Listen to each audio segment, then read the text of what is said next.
Hello साथियों, जय भीम, नमो बुद्धाय।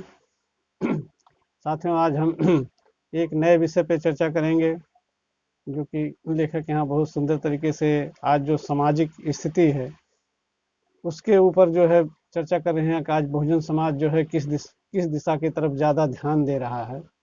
इस बात को देखते हुए जो है कि आज विचार कर रहे हैं लेखक, और लिख करके हमें बहुत बढ़िया समझा रहे हैं। आज का जो अध्याय है और जो चैप्टर है उसके विषय पे लिख रहे हैं।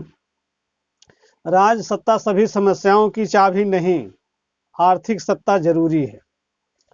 वो कह रहे हैं कि जो है कि सामाजिक राज सत्ता सभी समस्याओं की चाबी नहीं है, बल्कि आर्थिक शक्ति जरूरी है, आर्थिक सत्ता जरूरी है। ये इसके एक अध्याय है साथियों, एक चैप्टर है, इसके ऊपर आज लिख रहे हैं, वो समझा रहे हैं, बता रहे हैं कि जो आज बहुजनों की स्थिति है वो इस तरीके से है कि आज़ादी के बाद से जो है कि जो है बाबा साहब के संविधान लिखने के बाद और कानून लागू होने के बाद जो है इस तरीके से बहुजन समाज जो है कि इतने जोरों शोरों से जो है कि आर्थिक सत्ता की तरफ जो है कि जोर दे रहा है कि एमपी, एमएलए, विधायक, प्रधान, सेक्रेटरी, जितने भी ये कानून है वो ज़्यादातर के फोकस जो है वो चाहे गरीब परिवार से हो या थोड़ा सा शिक्षित परिवार, या मान लीजिए कि थोड़ा सा संपन्न भी परिवार है, तो उन लोगों की भी जो चाहत है खास करके इस तरफ को है। आज वो लेखक यहाँ देख रहे हैं कि आज जो मौजूदा स्थिति है हमारे समाज की, वो इस तरफ उनकी चाहत ज़्यादा है। वो इसी बातों पर जोर देते हुए लिख रहे हैं कि ये मान के चलिए कि बाबा साहब के जाने के बाद इस चीज़ को कांसीराम साहब ने जी जगाया, और भी आज तमाम बहुत जो है कि पॉलिटिक्स पार्टियां भी है इस क्षेत्र में तमाम लगी हुई हैं, काम कर रही हैं। और आज की मौजूदा स्थिति देखा जाए तो झंडा और डंडा उठाने वाले हमारे बहुजन समाज से जितने हैं, बहुत से ही लोग मिल जाएंगे। कहीं सा भी छोटा सा हो तो आज तो आंदोलनों का पूरा बाजार खड़ा हुआ है। इस चीज़ को अगर देखते हुए यहाँ लेखक कितने सुंदर ढंग से लग रहे हैं कि आप इसके पीछे जितना अपनी ताकत, अपनी एनर्जी को आप लगा रहे हैं, लेखक का समझाने का मतलब है कि अगर इसी ताकत और इसी एनर्जी को अगर आप दूसरी दिशा में अगर अगर आप यूज करेंगे तो जो है कि आपको बहुत बड़ी सफलता मिलेगी। वो कह रहे हैं, समझा रहे हैं कि अगर आपके पास आर्थिक मजबूती है, आपके पास पैसा है, आपके पास कारोबार है, आप अपने समय का सही उपयोग कर रहे हैं और आपके घर में शिक्षित है, तो आपके सामने वो सत्ता में जो लोग बैठे हुए हैं वो आपके आसपास खुद ही आपसे विचार विमर्श करने के लिए आपके आसपास होंगे।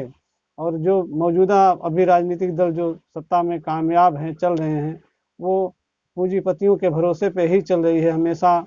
ये देखा जाए, इतिहास गवाह है कि जब जब भी चला है तो पूंजीपतियों के सहारे ही राजनीतिक सत्ता चली है।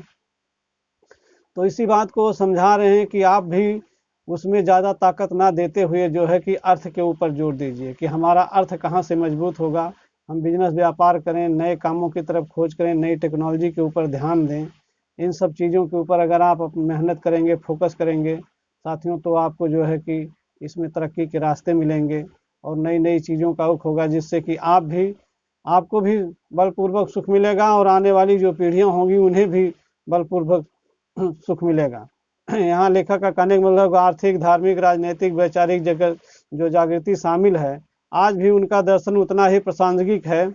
आज़ादी के इतने लंबे समय बाद भी दलित समाज के राजनेता अक्सर बाबा साहेब व मानवर काशीराम के उदाहरण देते हुए कहते हैं कि बाबा साहब ने कहा था कि राजनीतिक शक्ति ही सारी समस्याओं की चाबी है, जबकि ऐसा उन्होंने नहीं कहा था।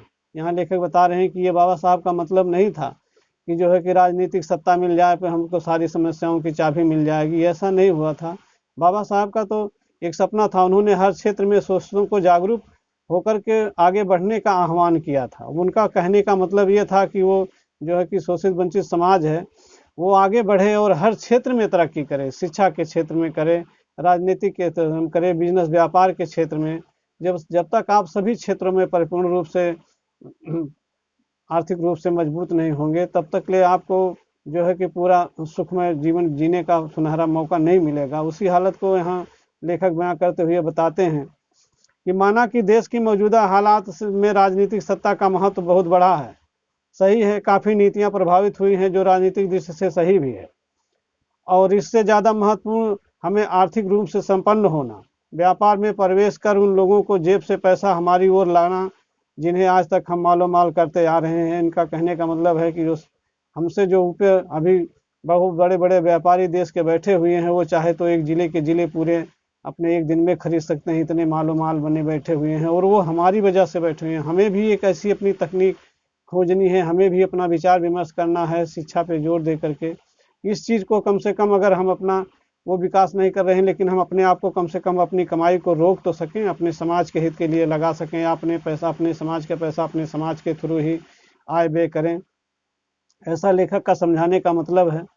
तो इस पे हम जोर देना हमें देना चाहिए, ना कि हम राजनीतिक सत्ता के पीछे जो है कि केवल राजनेता बनने के लिए, क्योंकि जो राजनेता हमारे में बन भी जाते हैं, ऊपर में जाने के बाद जो है या तो वो पूरी तरीके से बहुजन समाज को भूल जाते हैं, कुछ तो ऐसे हैं कि वो केवल अपना भला देखते हैं, अपना स्वार्थ बनाने में रह जाते हैं, और कुछ को ये डर होता है कि हो सकता है कि मैं इस बार हूँ, आगे बार मुझे मौका मिले या ना मिले, वो इस तरीके की सोच रख करके जो है फिर समाज को लाके वहीं का वहीं खड़ा कर देते हैं। ये बहुत दुखद बात है साथियों। यहाँ लेखक इस बात की चिंता जताते हुए बताते हैं कि ऐसा करना नहीं चाहिए। अगर आपको जनता चुन करके भेजी है और आपको अगर ऐसे सुख सुविधाएं मिली है, तो देश की जनता के लिए भी कुछ करना जरूरी है, समाज के लिए भी करना जरूरी है, क्योंकि आज छोटे छोटे जगहों से ऐसे हम करेंगे तो हमारा देश भी, हमारा मुल्क जो है महान होगा। इसी सोच है, और लेखक इन्हीं चीज़ों को हमें समझा रहे हैं। अब आगे की लाइनों में हमें थोड़ा सा तवज्जो देते हुए लिख रहे हैं। आज जरूरत गांव से लेकर शहर तक छोटे बड़े व्यापार, ठेके, सप्लाई आदि में घुस कर आर्थिक मुक्ति प्राप्त करना है। आज हमने सारी ताकत सिर्फ राजनीतिक सत्ता हासिल करने के लिए लगा रखी है। अलग अलग राजनीतिक पार्टियों के कारण दलित जातियां भी आपस में बट गई हैं। हर दलित जाति का संगठन अपनी अपनी जाति के एमएलए या एमपी बनाने पर जोर दे रहा है। उसका ध्यान उद्योगपति अधिकारी से ज़्यादा अपनी जाति के एमएलए पर ज़्यादा है। जबकि विडंबना यह है कि जीत कर अपनी जाति के ज़्यादातर विधायक सांसद हमें ठेंगा दिखाकर सवर्णों की गोद में जा बैठते हैं, और हम 5 साल तक इधर उधर भटकते रहते हैं। दलित समाज का तो दूर, हमारा जनप्रतिनिधि खुद के परिवार का भी कल्याण नहीं कर पाता है। आज की जो मौजूदा स्थिति है साथियों, इस पे गौर करने की ध्यान है कि जो हमारे में शिक्षित और समुचित, मान लीजिए थोड़ा संपन्न भी हो गए हैं, या थोड़ा बहुत आर्थिक रूप से, पूर्ण रूप से तो हुए ही नहीं है, मान लीजिए अगर थोड़ा बहुत उनको भी संपन्न हुआ है, तो उससे और लोभ बस और जुटाने और बचाने के लिए वो समाज को भूल जाते हैं। और हम जो है, जो और बिल्कुल हमारे निम्न स्तर के हमारे समाज के भाई हैं, वो उनको आगे बढ़ाने के लिए वो भरपूर जोर देते हैं, अपने समय को पूरा बर्बाद करके उनके पीछे जो है कि झंडा डंडा लेकर खड़े रहते हैं। किसी तरीके से कामयाबी हासिल भी होती है। मान लीजिए जैसे उदाहरण के तौर पर देखा जाए कि दलित बहुजन समाज के लिए जितनी आरक्षित सीटें हैं, वो संसद पार्लियामेंट में जा करके फिर भी वो अपने समाज के लिए हक अधिकार की बातें नहीं कर पाते हैं, और पूर्ण रूप से वो कार्य नहीं कर पाते हैं अपने क्षेत्र में। ये बहुत दुखद बात है, जबकि आज मौजूदा की स्थिति है। लेकिन ये ऐसा क्यों होता है? क्योंकि उनके सामने क्या मजबूरियां होती हैं, या तो उनके पास लोभ है, या तो उनके ऊपर उनसे जो आगे और बैठे हुए उनका दबाव है। तो इस चीज़ को खोल करके जनता के सामने बीच में आ करके रखा जाए कि हमारे सामने ये स्थितियां हैं, तो ऐसा रखने की, लेकिन ये खुद के खुद चोर बन के और जाकर उस बीच में बैठ जाते हैं। इसी चीज़ को लेखक यहाँ दर्शा रहे हैं कि इससे जो है कि हमें नहीं करना होगा, बल्कि हर आदमी को अपने प्रति अपनी जिम्मेदारी को सोच करके, समझ करके, और अपने लिए स्वयं को आगे आकर के और अपने हक अधिकार पाने के लिए, अपने जीवन को बेहतर बनाने के लिए हमें स्वयं का रास्ता चुनना होगा। हमें स्वयं बिजनेस व्यापार की तरफ जा करके और अपने तरक्की के रास्ते खुद ही ढूंढने होंगे। इसी सब चीज़ों के लिए लेखक यहाँ हमें जागरूक कर रहे हैं, और बहुत बढ़िया विषय है साथियों। इस पे हमारे युवा साथियों को जोर देना चाहिए।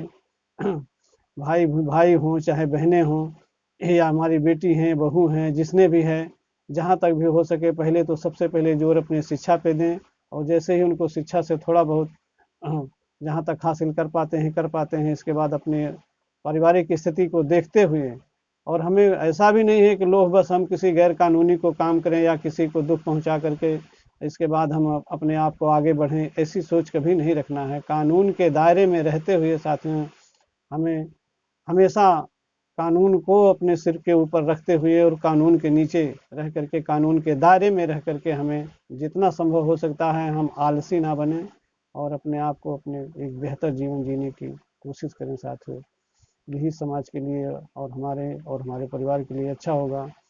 साथियों, इस अध्याय को यहीं रोकते हुए वाणी को विराम लेते हैं। आगे दूसरे अध्याय पर फिर हम आपसे चर्चा करेंगे। तब तक के लिए साथियों, जय भीम, नमो बुद्धाय।